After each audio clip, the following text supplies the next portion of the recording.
Good evening, everyone. Welcome to day 21 of the 24 days of Christmas.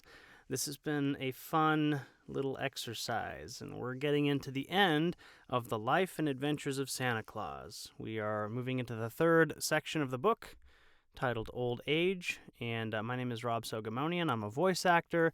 I've been doing this 24 days of Christmas thing, which has been a lot of fun. And it's basically me reading about 20 to 30 minutes of a book, a public domain Christmas story every night. Started on December 1st, and I will be wrapping things up on Christmas Eve, which is the 24th. If you want to go and watch any of the previous episodes, we started with A Christmas Carol, and then we went to The Gift of the Magi. I did a little bit of an audiobook production demonstration to demonstrate how I would be producing these into audiobooks as opposed to doing them live, where I make mistakes in audiobooks. You can go and correct those mistakes. And then we started reading The Life and Adventures of Santa Claus. We'll be wrapping that one up on the 23rd, so tonight, tomorrow, and then Tuesday will be the 23rd. This will be the end of that book, and then we will be moving into the night before Christmas for Christmas Eve. And I'll be releasing the night before Christmas earlier in the day. That will be a pre-recorded episode because Christmas Eve I will be spending with family that evening. And so, you'll be able to pretty much listen to it anytime you want to. The idea being if you are in Europe or the other side of the world from where I'm at in California, you'll be able to listen to it when it's nighttime your time and actually enjoy it on the night before Christmas.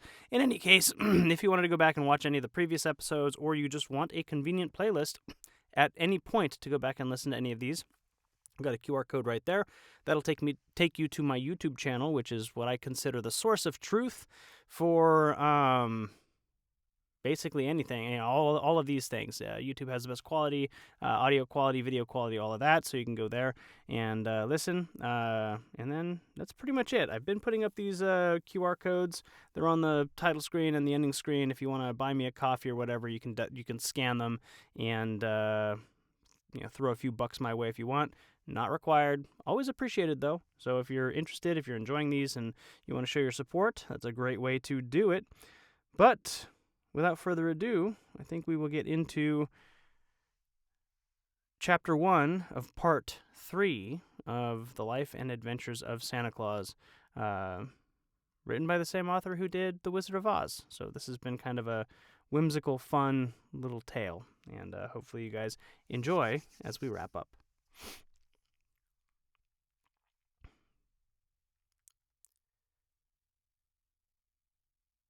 Old Age. Chapter 1. The Mantle of Immortality. And now we come to a turning point in the career of Santa Claus, and it is my duty to relate the most remarkable that has happened since the world began or mankind was created. We have followed the life of Claus from the time he was found a helpless infant by the wood nymph Necile and reared to manhood in the great forest of Burzee. And we know how he began to make toys for children and how, with the assistance and goodwill of the immortals, he was able to distribute them to the little ones throughout the world. For many years he carried on this noble work, for the simple, hard-working life he led gave him perfect health and strength, and doubtless a man can live longer in the beautiful Laughing Valley where there are no cares and everything is peaceful and merry than in any other part of the world. But when many years had rolled away, Santa Claus grew old. The long beard of golden brown that once covered his cheeks and chin gradually became gray, and finally turned to pure white. His hair was white too, and there were wrinkles at the corners of his eyes, which showed plainly when he laughed. He had never been a very tall man, and now he became fat and waddled very much like a duck when he walked. But in spite of these things, he remained as lively as ever, and was just as jolly and gay, and his kind eyes sparkled as brightly as they did that first day when he came to the Laughing Valley. Yet a time is sure to come when every mortal who has grown old and lived his life is required to leave this world for another. So it is no wonder that, after Santa Claus had driven his reindeer on many and many a Christmas Eve, those staunch friends and finally whispered amongst themselves that they probably drawn his sledge for the last time. Then all the forest of Burzee became sad, and all the Laughing Valley was hushed, for every living thing that had known Claus had used to love him and to brighten at the sound of his footsteps or the notes of his merry whistle. No doubt the old man's strength was at last exhausted, for he made no more toys, but lay on his bed as in a dream. The nymph Necile, she who had reared him and been his foster mother, was still youthful and strong and beautiful, and it seemed to her but a short time since this aged, gray-bearded man had lain in her arms and smiled on her with his innocent baby lips. In this is shown the difference between mortals and immortals. It was fortunate that the great Ak came to the forest at this time. Necile sought him with troubled eyes and told him of the fate that threatened their friend Claus. At once the master became grave, and he leaned upon his axe and stroked his grizzled beard thoughtfully for many minutes. Then suddenly he stood up straight and poised his powerful head with firm resolve, and stretched out his great right arm as if determined on doing some mighty deed. For a thought had come to him, so grand in its conception, that all the world might well bow before the master woodsman and honor his name forever. It is well known that when the great Ak once undertakes to do a thing, he never hesitates an instant. Now he summoned his fleetest messengers and sent them in a flash to many parts of the earth. And when they were gone, he turned to the anxious Necile and comforted her, saying, "Be of good heart, my child, our friend still lives. And now run to your queen and tell her that I have summoned a council of all the immortals of the world to meet with me here in Burzee for this night. If they obey and hearken unto my words, Claus will drive his reindeer for countless ages yet to come." At midnight there was a wondrous scene in the ancient forest of Burzee, where for the first time in many centuries the rulers of the immortals who inhabit the earth were gathered together.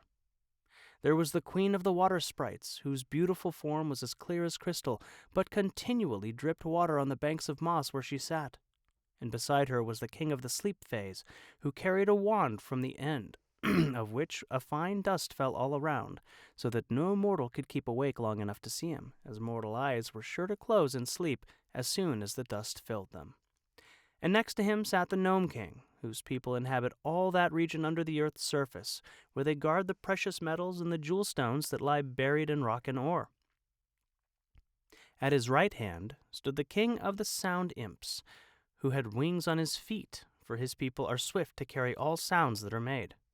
When they are busy, they carry the sounds but short distances, for there are many of them, but sometimes they speed with the sounds to places miles and miles away from where they are made.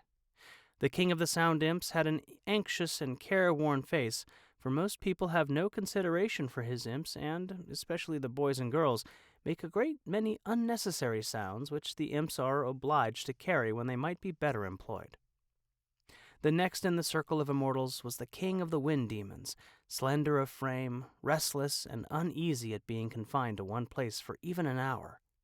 Once in a while he would leave his place and circle around the glade, and each time he did this, the fairy queen was obliged to untangle the flower locks of her golden hair and tuck them back of her pink ears. But she did not complain, for it was not often that the king of the wind demons came into the heart of the forest. After the fairy queen, whose home you know was in old Burzee, came the king of the light elves, with his two princes, Flash and Twilight, at his back. He never went anywhere without his princes, for they were so mischievous that he dared not let them wander alone. Prince Flash bore a lightning bolt in his right hand and a horn of gunpowder in his left, and his bright eyes roved constantly around as if he longed to use his blinding flashes. Prince Twilight held a great snuffer in one hand and a big black cloak in the other, and it is well known that unless Twilight is carefully watched, the snuffers or the cloak will throw everything into darkness, and darkness is the great enemy the king of the Light Elves has. In addition to the immortals I have named were the king of the Nooks, who had come from his home in the jungles of India, and the king of the Ryls, who lived among the gay flowers and luscious fruits of Valencia. Sweet Queen Zerline of the wood nymphs completed the circle of immortals.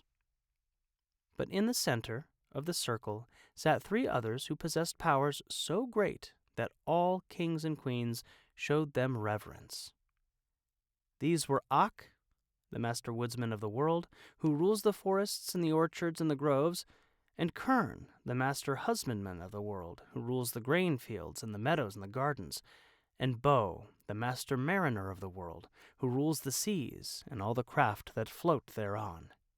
And all other immortals are more or less subject to these three. When all had assembled, the master woodsman of the world stood up to address them, since he himself had summoned them to the council. Very clearly he told them the story of Claus, beginning at the time when as a babe he had been adopted as a child of the forest, and telling of his noble and generous nature and his lifelong labors to make children happy. "And now," said Ak, "when he had won the love of all the world, the spirit of death is hovering over him. Of all men who have inhabited the earth, none other so well deserves immortality, for such a life cannot be spared so long as there are children of mankind to miss him and to grieve over his loss. We immortals are the servants of the world, and to serve the world we were permitted in the beginning to exist. But one of us is more worthy of immortality than this man. But what one of us is more worthy of immortality than this man Claus, who so sweetly ministers to the little children?" He paused and glanced around the circle to find every immortal listening to him eagerly and nodding approval. Finally, the king of the wind demons, who had been whistling softly to himself, cried out, "What is your desire, O Ark?" "To bestow upon Claus the mantle of immortality," said Ak boldly. That this demand was wholly unexpected was proved by the immortals springing to their feet and looking into each other's faces with dismay, and then upon Ak with wonder. For it was a grave matter, this parting with the mantle of immortality. The queen of the water sprites spoke in her low, clear voice, and the words sounded like raindrops splashing upon a window pane. "In all the world there is but one mantle of immortality," she said. The king of the sound phase added, "It has existed since the beginning, and no mortal has ever dared to claim it." And the master mariner of the world arose and stretched his limbs, saying, "Only by the vote of every immortal can it be bestowed upon a mortal." "I know all this," answered Ak quietly. "But the mantle exists, and if it was created, as you say, in the beginning, it was because the Supreme Master knew that someday it would be required.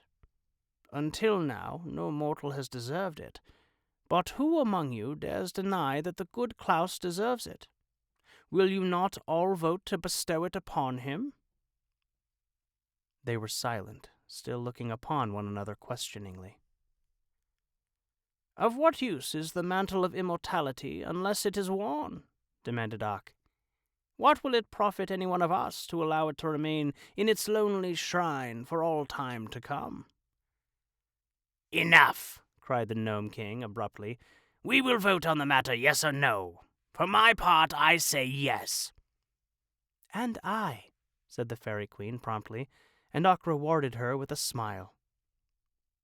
"My people in Burzee tell me they have learned to love him. Therefore, I vote to give Claus the mantle," said the King of the Ryls. "He is already a comrade of the Nooks," announced the ancient king of that band.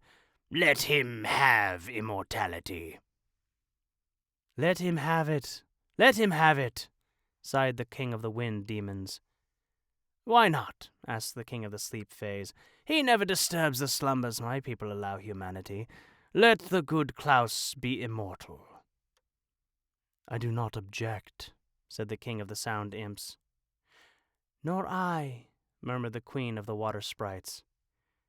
"If Claus does not receive the mantle, it is clear none other can ever claim it," remarked the king of the light elves. "So let us have done with that thing for all time." "The wood nymphs were first to adopt him," said Queen Zerline. "Of course I shall vote to make him immortal." Ak now turned to the master husbandman of the world, who held up his right arm and said, "Yes." And the master mariner of the world did likewise, after which Ak, with sparkling eyes and smiling face, cried out, I thank you, fellow immortals, for all have voted yes, and so to our dear Claus shall fall the one mantle of immortality that it is in our power to bestow."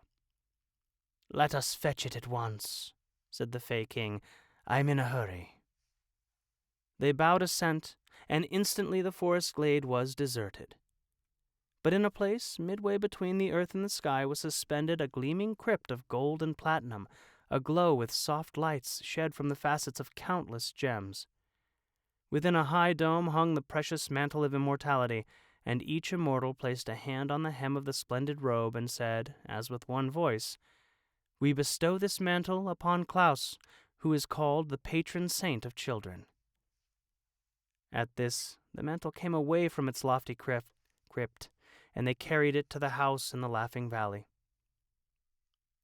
The spirit of death was crouching very near to the bedside of Claus, and as the immortals approached, she sprang up and motioned them back with an angry gesture. But when her eyes fell upon the mantle they bore, she shrank away with a low moan of disappointment and quitted that house forever. Softly and silently the immortal band dropped upon Claus the precious mantle, and it closed about him and sank into the outlines of his body and disappeared from view. It became part of his being, and neither mortal nor immortal might ever take it from him. Then the kings and queens who had wrought this great deed dispersed to their various homes, and all were well contented that they had added another immortal to their band. And Claus slept on, the red blood of everlasting life coursing swiftly through his veins, and on his brow was a tiny drop of water that had fallen from the ever-melting gown of the queen of the water sprites, and over his lips hovered a tender kiss that had been left by the sweet nymph Necile, for she had stolen in, when the others were gone, to gaze with rapture upon the immortal form of her foster son. And that's where we're going to call it a night today. What a lovely book. I've never heard of this book before. I've mentioned this a couple times on this stream. I've never heard of this book before until a friend of mine recommended it. Taylor Garvin said, "You should read this book as one of your 24 Days of Christmas stories." And it was written by the same author who wrote The Wizard of Oz, and it's just been an absolute delight. I think it's probably my favorite Christmas story ever. That I've ever heard. So I love it. Hopefully you guys are enjoying all of these 24 Days of Christmas too. Hopefully you guys are enjoying this story as well. But that's all for tonight. Tomorrow we will continue with Chapter 2 of Part 3. And yeah, have a great night. Happy holidays. Hopefully things are going well for you as we move into the week of Christmas. And I will see you all tomorrow night for Day 22 of the 24 Days of Christmas. Have a great night, everybody. Good night.